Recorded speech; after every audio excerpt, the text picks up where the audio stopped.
Hi, everyone. Thanks for joining us. This is the Down Low with Joel Lowe and Mike Torezzo. Joel, how you doing this week, sir? I'm good, man. No complaints over here. How are you doing? I'm good. I'm good. Happy Friday. So we're here to talk Friday. today about how to protect yourself from a breach, kind of breach defense 101 for the common people. Not all of us are Fortune 10 companies with unlimited finances and everything else, but Right. we figured we'd cover this. There's been a lot of breaches and problems happening lately. 'Tis the season as we're coming into the holiday season. We're going to see a lot more phishing campaigns and things like that. There's always a season, right? Let's be Yeah, honest, it it's is. never stopped. So, It never stops.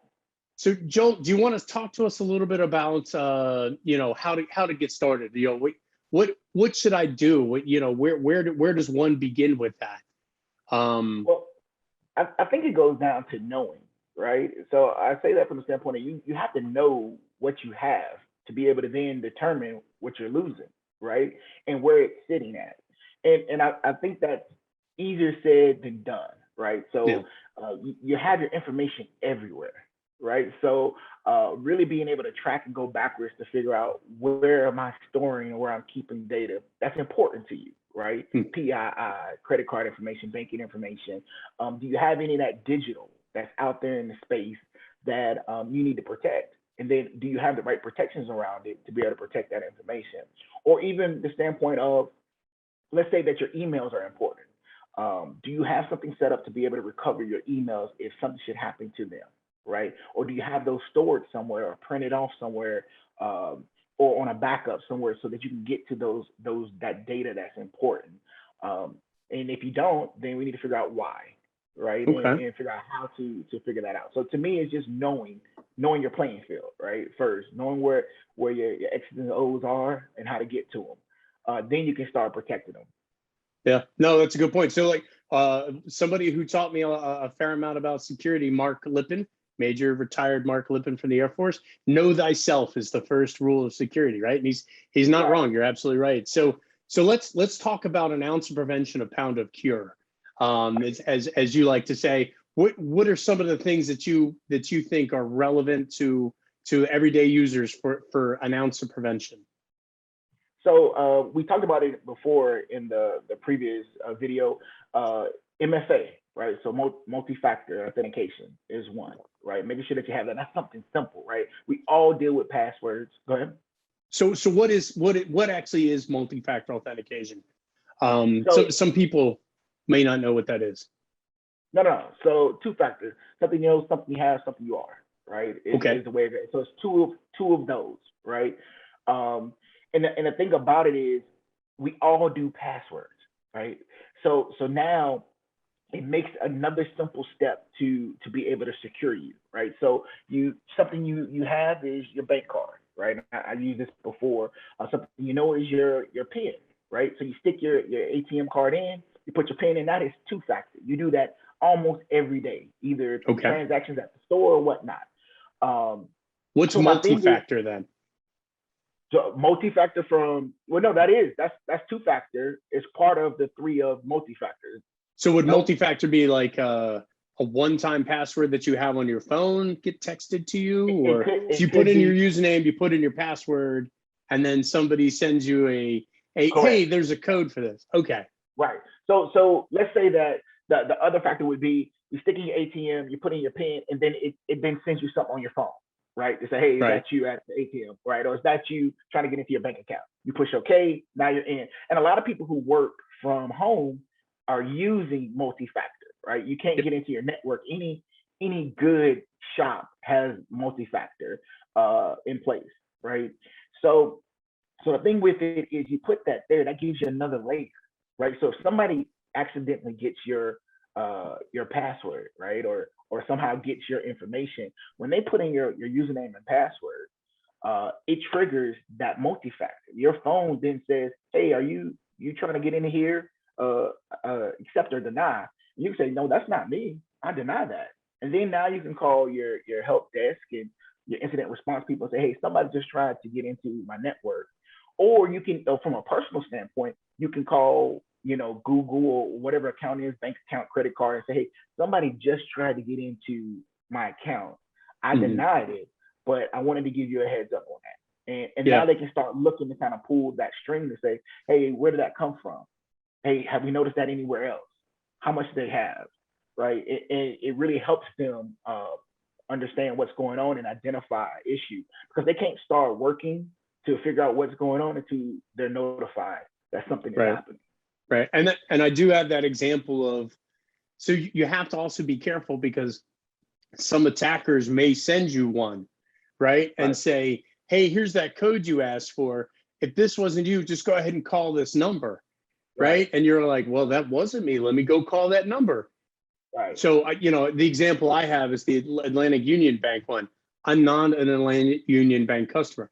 Great company, local Richmond company, but I'm not one of their clients. So when I got that text message, it's like, ooh, you're doing that because I have a Richmond number.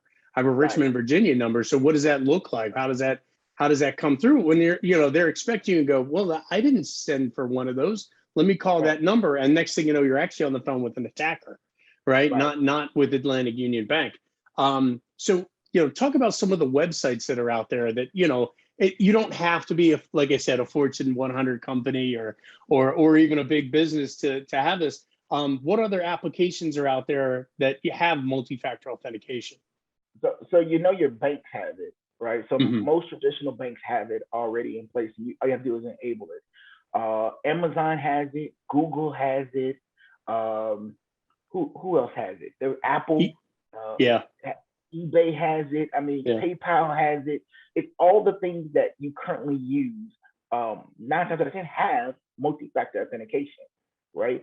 You just have to go in and enable it. It's clearly or even send them something in a question just asking, hey, do you have MSA and how can I enable it? And they will respond back and let you know. But to your point about the bad guy sending you numbers or websites to click in to get information, I always say the bad guys' customer service is the Chick-fil-A. They give white glove service to get your money, right? They will call you back. They will step you through on how to give them control of your computer. They will step you through on how to set up the transfer. They'll even step you through on, hey, this is what I need from you.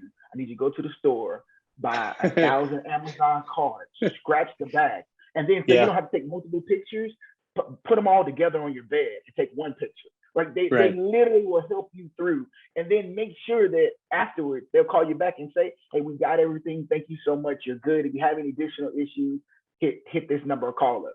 And then next you know, all the cards are empty. All your money is gone right there. But you feel good because you're like, well, they helped me out. Especially somebody who's not savvy. Oh, it's the worst ever. Yeah, and it's funny because Home Depot actually has a sign at their cash registers saying no one's going to ask you to buy a Home Depot gift card for IRS banking and everything else. So Home Depot was like, look, we can't help you. You've already bought these cards, but they're bless their hearts, they're trying to solve the problem before it becomes a problem. So what are some other things, like I personally keeping an eye on your credit history and your credit scores and making sure, especially if you're going to buy a house anytime soon or make a large purchase or do something like that, you should always keep an eye on your credit score and your credit history. Is somebody tried to take out a loan or tried to take out a credit card? I had it happen to me when I was 18 years old. Someone was using my social security number, and this is the early days of the internet. So I had nothing to do. Like let's call Social Security Administration and but keep an eye on it, right? It's a very big. So the other thing I have is have 2 email accounts, right? One for Ashley Madison. I'm kidding. One for banking and personal use. Right. So you're going to have one email account that you have your sensitive information on and everything else. It has to have multi-factor authentication. It has to have a really strong password, and then one for shopping and for cards and things like that. So banking, credit cards, liquid assets as you mentioned before, and then one for shopping for the, hey, sign up for this newsletter and we'll give you 15% off and everything else. Right. Have that second email account. Joel, is there anything that you can think of? Well, it's funny you say that. I actually have a email address that's completely set up for all the sign up stuff, all the noise that you get when you go somewhere and like, we'll give you. I'm always good on. I love saving money. So hey, if I give you my email address, you're going to take 15% off. I'm going to give you my email address, right? I want that 15% off. But then you get so much noise, right? So I have one email address that I know that I can delete all that and I don't have to worry about it. Then I have an official one, right? That is stuff that I truly need to make sure that I look at. And usually what happens is if I get an official email in my noise one, right? I'm like, that doesn't make sense. Why would they send it here, right? They don't have that one. So I can clearly identify like, nope, that's not good, right? And it really helps me out because I immediately say, no, the Social Security Association, IRS shouldn't be sending me something in, my email address where I just get all my ads, right? Where I get people soliciting to me. That makes no sense, right? They don't even have that way. I delete it immediately. Delete, right? So that's one. Other thing too is I have backups, right? So I have drives with just data on it, right? And it's helped me out many a times, right? There you go. Yeah, just have yourself a USB drive. Yeah. So the thing that's crazy is one of the recommendations with leading departments, right, is, hey, with ransomware, what do we do, right? So we immediately wipe and restore, right? I'm not paying the ransom. Depending on what it is, my preference is always we're going to wipe and restore. How good are our backups, right?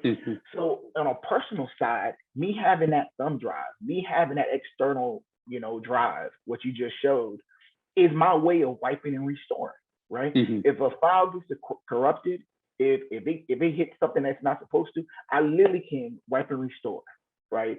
And my thing is making sure that I back up on a regular basis. So anytime I pretty much get on my computer, I try to back it up, right? I pop it in real quick, run a backup, because I want to restore from where I'm at, right? I only lose a couple of days, a couple of things, but all my pictures, and that's the thing that is always hurtful. Is in corporate America is usually when I come in to take somebody's computer and say, hey, we'll have to wipe and restore your computer. The number one thing is, well, I got pictures of my grandkids. I got pictures of my kids on there. It's not the data per se, it's the memories, right? That they have somehow put on their computer. And again, I can say, well, you shouldn't have put that on there. It's not supposed to be. But how much does personal life and work life bleed over, especially now that we got people working from home, right? I see a ton of pictures where I'm like, yeah, and now it's encrypted. Now I have to wipe and reload that. You don't have that picture from their first birthday, right? You somehow you had it on your phone and now you don't know where that is. Again, backing up your memory, backing up your data, and then every now and then you got to check it. And so like when I back up my data, I'll go to another computer because as tech people, we have several computers. Pop it in real quick and pull it up to make sure that, okay, everything's there. Okay, we're good to go. Pull it out and stick it on the shelf, right? Yeah. So that to me is important. Yeah, and so I'm a Mac user. Don't hate. I'm a Mac. I like Mac. Oh, there you go. Okay, so I use the iCloud. It's MFA protected, right? It knows who I am and everything else. It's connected to all my devices. But I also use Google Drive, right? So I do pull, store some things like photos of my mom and my resume and sensitive information. I have photos of my passport. So if I travel internationally, you lose your passport. If you have a photo of your passport somewhere, hey, you've got a chance to go into the embassy and take care of yourself. But that's not something you want to leave out, where somebody can grab. So you put that behind, lock key and everything. So great. No, that's awesome. So let's talk about, we've talked about ounce of prevention, pound of cure. Let's talk about what happens if you do actually get hacked or breached as a person. Joel, what are kind of the three things that you think of, and let's dive into that. What's number one? So number one is understanding. No. What did we talk about? We have the note. What was number one? Hold on. So let me key it up again. I emailed you the notes, by the way. I'll edit this out. This is why I edit. This is why I edit. Yeah, because I'm like, I was about to go back into my like knowing your playbook, and I was like, no, that's not it. That's not it. Oh, don't panic, think. Right. Okay, so hey Joe, let's talk about, you know, you've been breached and everything else. What are some of the lessons that you would give to somebody as they've been breached, as they've been hacked? What comes to mind? Right. So number one is don't panic. Right. Don't panic. It happens to a lot of people. You're not the first. You're not going to be the last. And then on top of that, think. Stop and think. Right. And I think that's the most thing. Don't use emotion. Right. Because they're playing on your emotion. Hey, we're about to transfer some money out. We're trying to stop that. You're going to lose this amount of things. Hey, we need to get this emergency. They're always playing on your emotion. Stop. Think. Don't panic. Right. And my thing is, think about what they're asking you and why. There should be no company, bank, credit card, whatever, that's calling you and gonna ask you for your account information or your password. They haven't. You know who I am. That. You called me. Right. You called me. Right. Like that should be a red flag. Like, no, you should have that. I need you to go to someone. Or when they ask certain questions and you're like, but you have that information. I've already done that. Right. Or like it always bugs me when I authenticate. Right. So the system is set up. Let's say I call in, I authenticate it. Right. So I put in or said what I need to say. And then when the agent gets on, they still ask questions. I'm like, oh, what are we doing? Like, versus saying, hey, Joe, I see that you authenticated. Thank you. Right. We see what you went to do. That's all I should hear. That's the whole purpose of authentication. But they're asking different questions. I'm like, why did I authenticate if you're then asking questions? Right. Like, didn't I already prove that I am who I am? Yeah. Right. And that's on sometimes legit sites that I have to ask them these questions. Like, something's wrong with that. That gives me a red flag. The hair on the back of my neck stands up because you're now asking additional questions, and I authenticated. Right. So you need to fix that. Right. So healthy dose of paranoia. Right. Just that's what you should have, is a healthy dose of paranoia. Right. Never give your password out. There should be no company ever that asks you, hey, can I have your password? Right? No. You should be able to get in my account without my password. No. Right. In IT, we never ask a user for their password. In business, we don't need to. We have our own permissions. We can go in as you and authenticate as you and everything else. So we never have a need to ask you for your password. Same thing for commercial and residential world is I don't need to ask you for your password. I can get into your account from my access. Yeah, no, that's a good point. There should be no need. So my thing is never give that up. That's a simple one. Never give out your password. Yeah. Immediately hang up with whoever that is they ask for. So what's the next thing? So we kind of said, okay, we took a breath. We're starting to think. We're starting to assess what they have information, what they don't have information. What's the next thing that comes to mind for you? So the next thing is you need to assess the situation, right? And then minimize the damage. Really figure out what's went on. Who just called you, right? What did they ask you for? Why were they asking you that? And then minimize the damage. Look and then find out. So if it's my credit card company that supposedly had called me, well, I'm going to call my credit card company and notify them that, hey, I just got this weird call. Right, from this person saying this, right? My other thing too is take notes, right? So if you're on the phone and that goes back to that thinking, take notes. Who am I speaking with?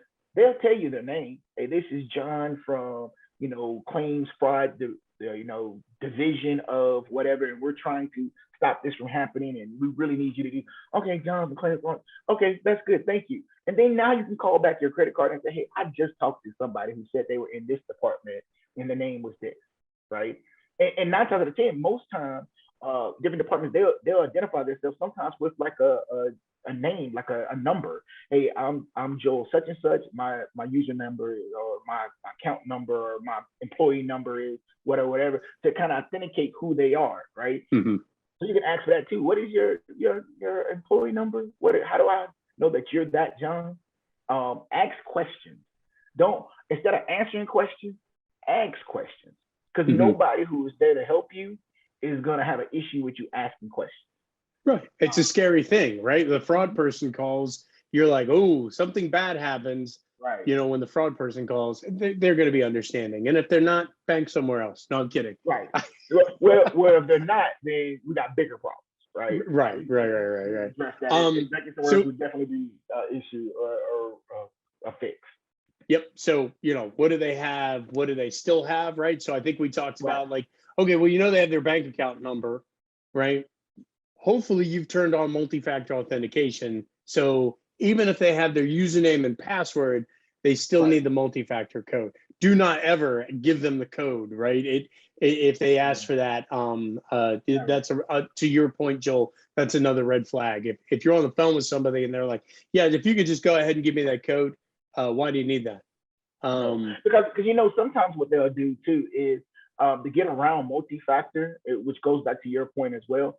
They will, as you give them the username and password, they will be logging in on another screen, and then they will engage the two-factor, make it, and then they'll say you should be getting a alert right now. You feel like that's because I'm getting an alert. Well, they must be. Hey, go ahead and tell me the numbers you get on the alert. We want to make sure that's working well. It's synced with our system. And you give it to them, oh, it's 95236, whatever. And then, okay, good, we got that. We should change. And they're literally in your account now, changing your password and moving, setting up things that fast while you're on the phone. They're not doing it after they hang up with you. They're doing it right there on another screen. So again, never give passwords, and definitely never give out your MFA number. Right? They don't need it. They shouldn't need it. They do not need it. So lessons learned, be vigilant, right? That's probably the next thing we want to talk about. You know, what did you learn about this? Yeah. The last thing would be lessons learned. Correct. Yeah. Correct. Yeah. So I usually tell people like, hey, once a year, take a look at your social media footprint, right? So rules change, people turn on things. Our friends at Facebook usually make adjustments to privacy settings.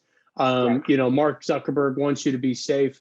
So take a look at those settings and make sure that they are appropriate, right? So like you shouldn't be sharing sensitive information with people you don't know. Maybe you don't want to share it with friends of friends. You know, just you know, have a healthy dose of paranoia. Don't take it too far, right? We don't want anybody in a bunker in their backyard, you know, living out their dreams in a World War II bunker.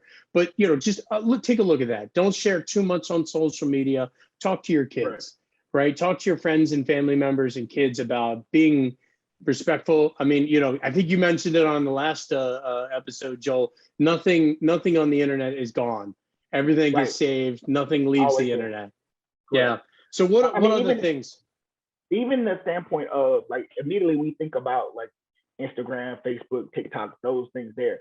But LinkedIn has become now almost, it literally is a social media platform, and people are using it more than just job stuff, right? Yeah. It's a lot of information that I sometimes look at and be like, why is this on this platform? Like, what are we doing, right? So my thing is even there, being mindful of what you post, what you put out there, right? And my thing is what's the purpose, right? What do you want from this? What do you gain from it? Right? It's what I always think about before I post something, because can it come back, and can they use it in any way to gain more knowledge, more foothold, right? It's what I'm always thinking about. And again, I'm probably the one with the bunker in the back. I'm always, you know, ready. MREs in the backpack, like we're good, right? So for me, I'm always overthinking things and looking at the conspiracy, you know, like why do they ask that?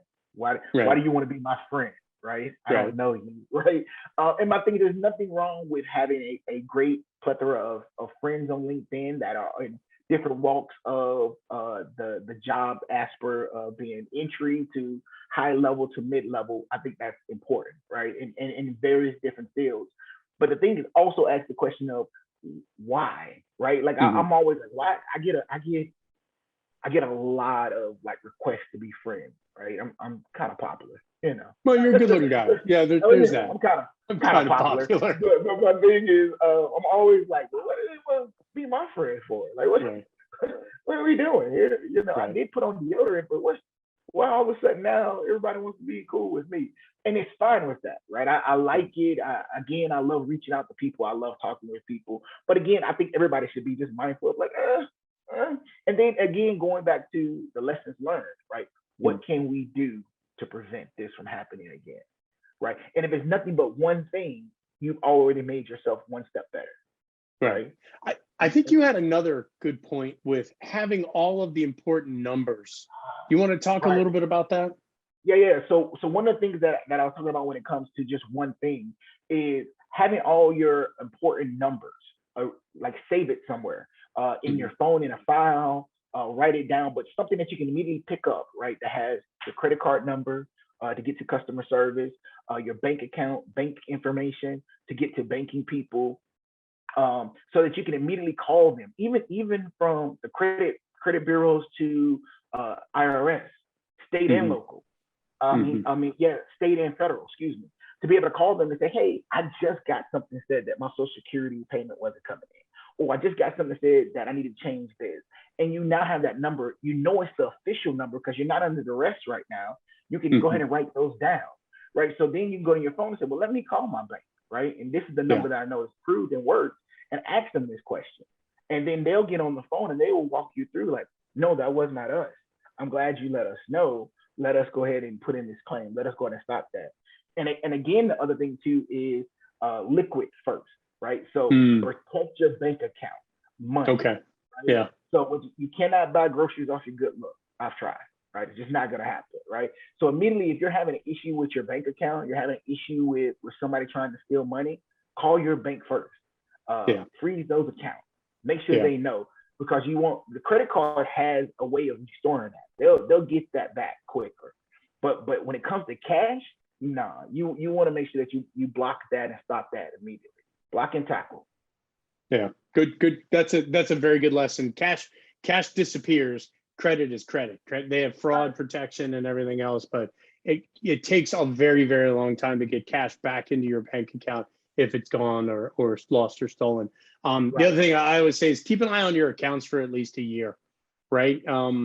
Like be vigilant. It's a thing. It's a heartburn and everything else, but be vigilant. So so just recapping, ounce of prevention, pound of cure, data backups, multi-factor authentication. If it has it, turn it on.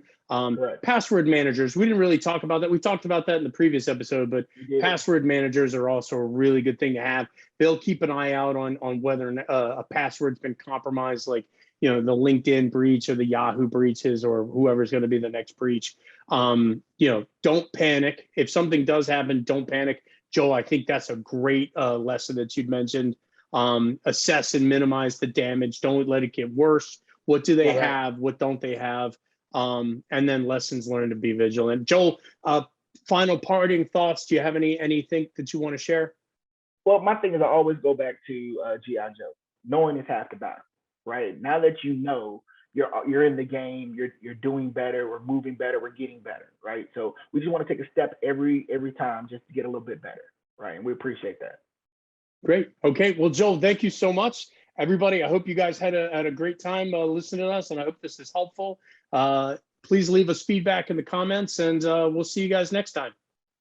Yep.